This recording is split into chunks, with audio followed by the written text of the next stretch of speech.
Namaku Shiroshi, wanita cantik bertubuh indah. Aku sudah memiliki suami. Hidup bahagia bersama suamiku, itu adalah impianku.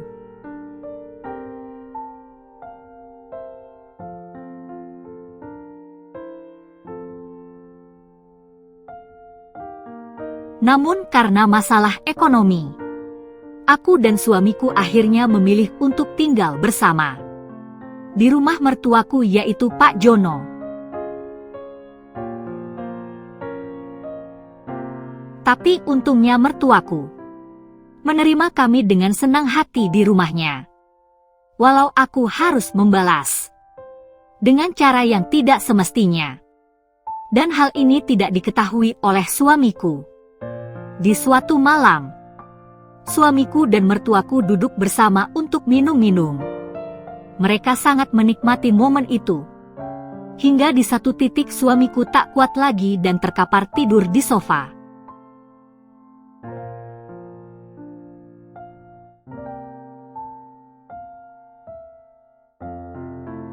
Di saat aku mencoba untuk menyelimuti suamiku, secara tiba-tiba mertuaku menghampiriku dari belakang. Seketika aku pun terkejut dan terpaku sesaat.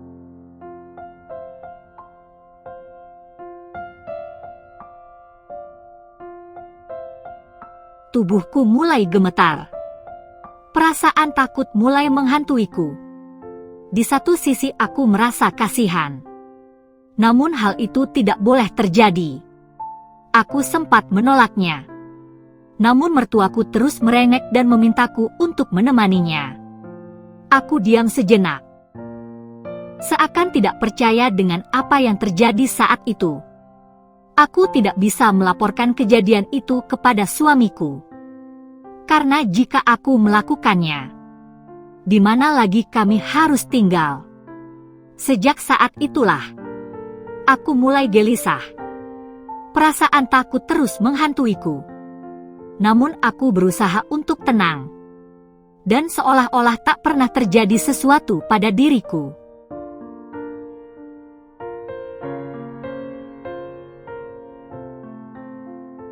Hingga di suatu pagi, aku duduk di ruang tengah sambil menikmati secangkir kopi.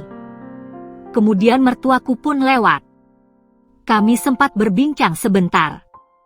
Namun di tengah obrolan itu, tiba-tiba Pak Jono mengajakku untuk minum-minum bersamanya.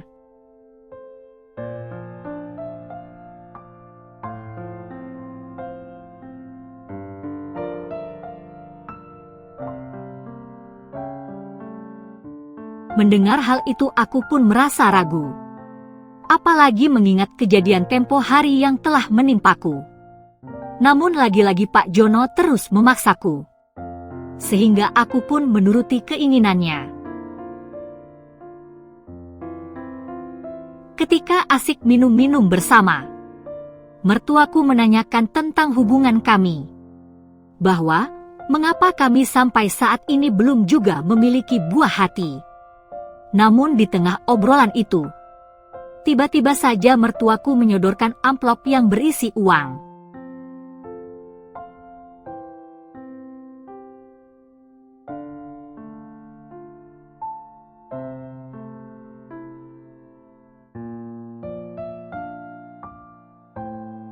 Dia berkata bahwa ini adalah uang jajan khusus untukku. Mengingat kondisi ekonomi kami sedang tidak baik-baik saja. Walau malu tapi aku mau. Namun tak semudah itu. Ada satu syarat yang harus aku penuhi. Jika aku menginginkan uang yang lebih banyak, aku harus menuruti keinginan mertuaku. Kapanpun yang dia mau. Ternyata semua itu benar. Ketika aku menerima amplop itu, aku langsung diajak mertuaku untuk main-main bersama.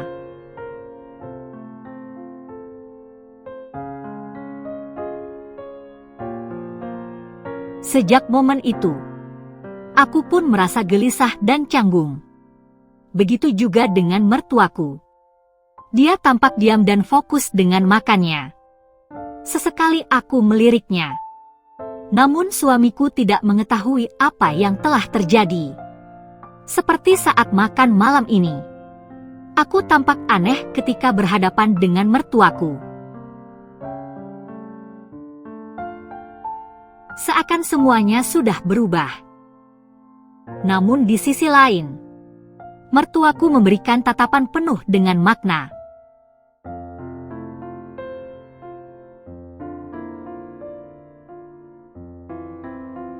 Hingga di suatu malam, aku merasa haus dan ingin menenggak air putih.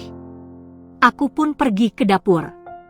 Namun di saat yang bersamaan, mertuaku ternyata berada di sana.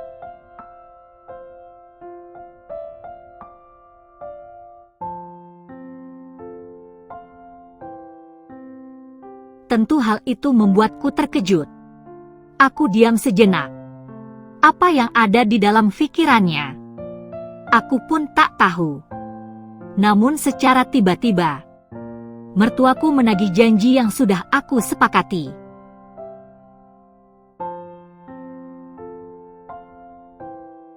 Mendengar hal itu aku pun tak bisa berbuat apa-apa. Aku hanya bisa diam dan menuruti keinginannya. Sampai pada akhirnya kami pun main-main bersama. Hingga larut malam.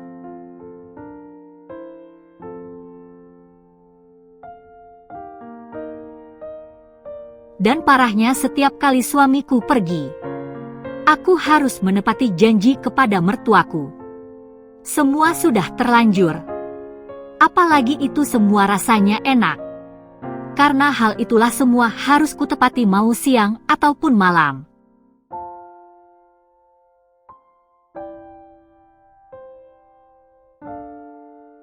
Walau aku dalam keadaan lelah sekalipun. Bahkan hingga di suatu hari, mertuaku dengan sengaja menyewa sebuah apartemen. Dan semua itu hanya untuk main-main bersama. Dan disinilah filmnya pun selesai. Oke guys, sampai di situ review filmnya. Sekali lagi terima kasih sudah menonton. Kurang lebihnya mohon maaf dan semoga terhibur tentunya. Mimin pamit, sampai jumpa di video selanjutnya ya.